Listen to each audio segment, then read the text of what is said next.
Friends, তোমাদের আগের ভিডিওতে আমি ইকোনমি অফ সাউথ ইন্ডিয়া এটা স্টার্ট করেছিলাম। একটা দরকারি কারণে আমাকে মাঝখান থেকে ভিডিওটা পজ করে দিতে হয়েছে, তার জন্য সরি। আমি আবার এখন তোমাদের প্রথম থেকে ইকোনমি অফ সাউথ ইন্ডিয়া থেকে ভালো করে বুঝিয়ে দিচ্ছি, ঠিক আছে? আগের ভিডিওটা আশা করি দেখছো। আর হচ্ছে গিয়ে কোনো অসুবিধা হলে আমাকে অবশ্যই কমেন্টে জানিও। তো দেখো, এবার আসছে হচ্ছে সাউথ ইন্ডিয়ার অর্থনীতির ব্যাপারে। তো বলেছে দ্য সাউথ ইন্ডিয়ান মোনার্কস, রাজারা অনেক মন্দির বানিয়েছিল।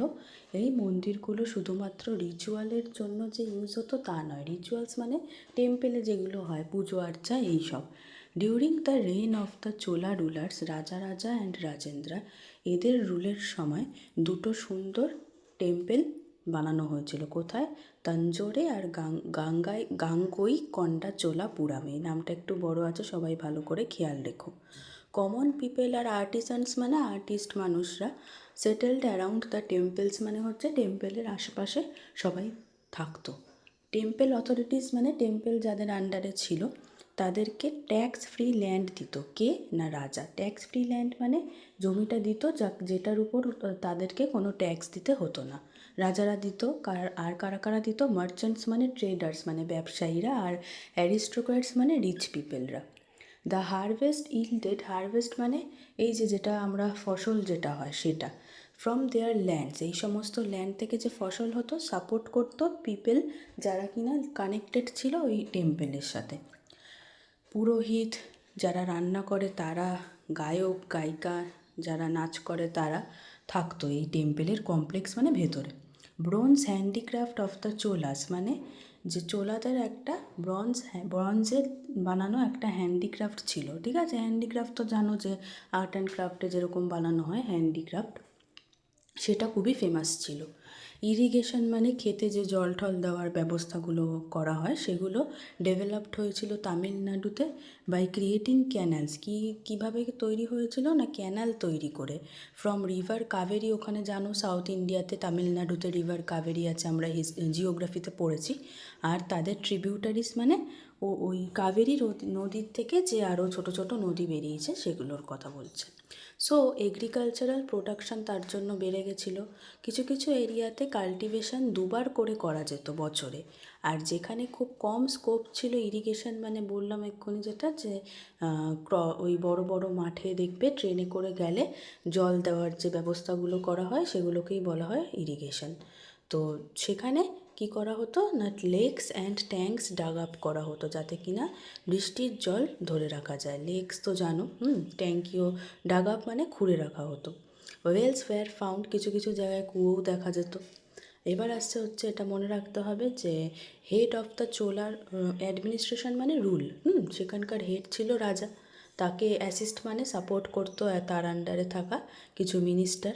কিংডমটাকে ভাগ করা হয়েছিল প্রভিন্সেস বা মন্ডলামসে, খুব ইম্পর্টেন্ট। দ্য ভিলেজ কনসিস্টেড অফ মানে এরা থাকতো কারা কারা না, সেটেলমেন্ট অফ পিজেন্টস মানে যে ফার্মার্সরা থাকতো যারা কিনা যাদেরকে গভর্ন মানে রুল করতো ওখানকার যে গ্রামের কাউন্সিল বা উর, ঠিক আছে? এখানে আসে কিন্তু উর আর উড়ের নিয়ে মানে what is ur. Group of এই ভিলেজকে মিলে ফর্মড হয়েছিল কি না, নাদু।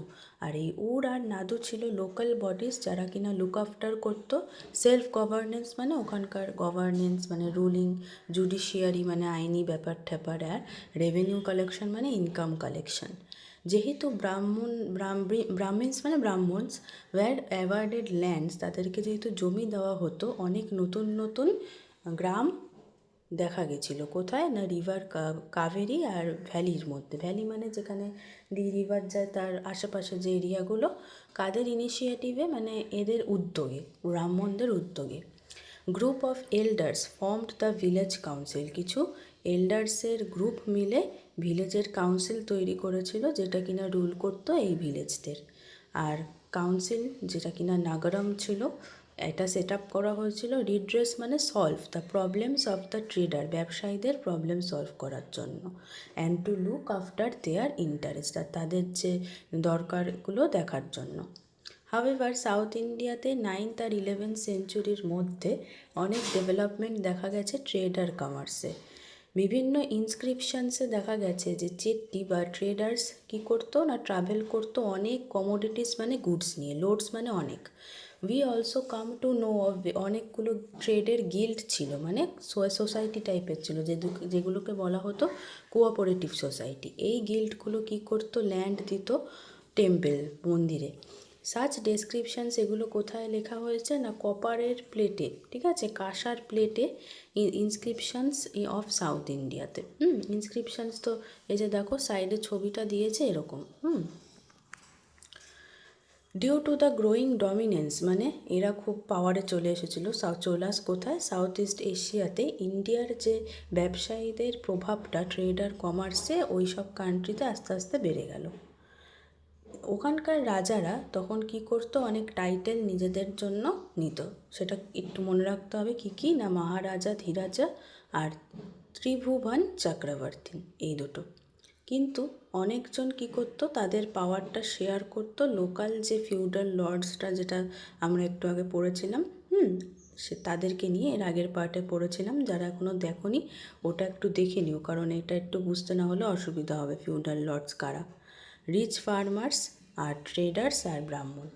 কিং কী করতো না, লেভি আর শেয়ার ফ্রম দ্য প্রডিউস, মানে নিজের যে ওই যে ফার্মার্স চাষি, হার্ডসম্যান মানে যারা গরু ভেড়া এগুলো চড়িয়ে বেড়ায়, আর আর্টিসানস থেকে পাওয়া যে ইনকামটা পেত সেটা কি করতো না, লেভি করতো। অ্যাপার্ট ফ্রম ল্যান্ড রেভিনিউ, মানে ল্যান্ডের রেভিনিউ ছাড়া taxes were charged from the traders, মানে ল্যান্ড থেকে তো কালেক্ট করতো ইনকাম, তাছাড়া ট্যাক্সও চার্জ করা হতো ব্যবসায়ীদের থেকে। এই যে ইনকামটা সাপোর্ট করতো লাক্সারিয়াস লাইফস্টাইল রাজাদের। The money was also use to maintain the army, maintain করার জন্য এই টাকাটা ইউজ করা হতো দুর্গ বানানোর জন্য আর মন্দির বানানোর জন্য। আবার যুদ্ধের সময় দ্য ট্রায়াম্ফেন্ট, মানে যারা জিততো সোলজার্সরা কী করতো, প্লান্ডার মানে ধ্বংস করতো, র্যাম্পেজ মানেও সেম, ধ্বংস করতো। দ্য ভ্যাঙ্কুইশড রিজিয়ন, মানে যেখানটা তোলপাড় করেছে। ইম্পর্ট্যান্ট ফ্যামিলিজ অফ দ্য রিজিয়নদের রেসপন্সিবিলিটি দেওয়া হতো কালেক্ট করতে taxes, after keeping a portion of tax for their own, নিজস্ব লাইভলিহুড মানে নিজের জীবনযাপন করার জন্য যতটুকু দরকার সেটুকু ছাড়া বাকিটা তারা ডিপোজিট জমা করতো রয়্যাল ট্রেজারিতে, মানে যেখানে সমস্ত, মানে ডিপোজিট মানে কি, যে জমা করা হতো যেখানে। রয়্যাল ট্রেজারি মানে রাজার যেখানে মেন টাকা সোনা গয়না জেমস এগুলো যেখানে থাকতো। কিছু কিছু সময় যাদেরকে পরাজিত করা হতো সেই সমস্ত রাজাদের ফোর্স করা হতো সাবঅর্ডিনেশন অ্যাকসেপ্ট করতে, মানে কারোর আন্ডারে থাকবে।